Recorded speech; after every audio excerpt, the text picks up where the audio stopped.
नमस्कार, मी सुहासिनी तुमच्याशी बोलते नाशिकमधून. तुम्हीही मैत्रिणी माझ्यासारख्याच आहात का, ज्यांना घर आवडतं आणि घरात जास्तीत जास्त राहायला आवडतं आणि त्यासोबत घरातली स्वच्छता, घरात ऑर्गनायझेशन, नंतर छान छान डेकोरेट ज्या वस्तू असतील त्याच्यातून करायला आवडतं. आणि मी नशिबाने फुलांच्या शहरात राहते. इथे ना मस्त स्वस्तात मस्त अशी छान छान फुलं मिळतात. मी माझ्या यूट्यूबच्या व्हिडिओद्वारे नक्कीच नेहमीच दाखवत असते.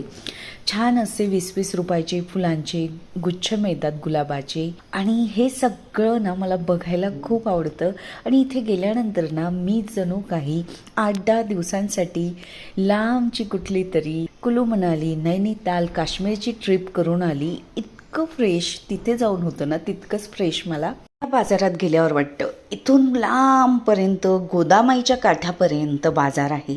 हा सराफ बाजार, हा सगळा भांड्यांचा बाजार आहे. आणि इथे अगदी छान छान भांडी मिळतात. मस्तच भाज्या आणि फळं घेतले, फुलं घेतले, घरी आली. मग काय, माझ्या झाडांनाही छान फुलं आले होते. आल्यावर सगळ्यांना भूक लागलेली होती. मग पटकन असा डोसा बनवला. चला परत भेटूया.